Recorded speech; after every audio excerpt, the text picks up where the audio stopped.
Logic and creativity. They make terrible bedmates. Or do they?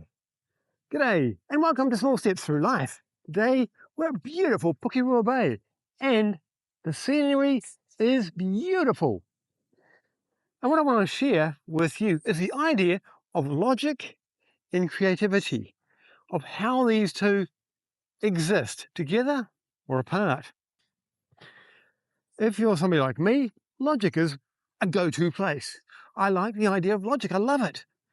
It is great because it tells me whether something is doable or not, true or false. However, it doesn't give me any new ideas.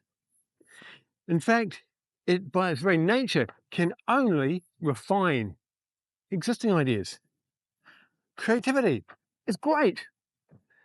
Not very logical though, because it's looking at what could be, even if it doesn't necessarily work. However, put the two together, come up with an idea and think, how do I make it work? And I love that space.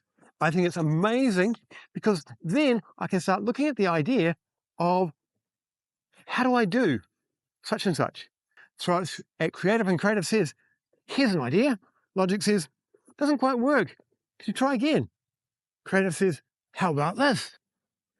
And it starts to develop all sorts of possible answers, solutions, or opportunities.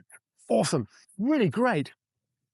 So how do we refine either side? And one of the things we can do is we can take any idea and throw it between creative and logic. And if you want to go extra levels, you can look at the idea of doing things like math puzzles, good for logic. Poetry is good for creative, because with poetry, you've got to look at the idea of how do you convey something that's really hard to logically write down, like emotions. Emotions are, I think, a great challenge.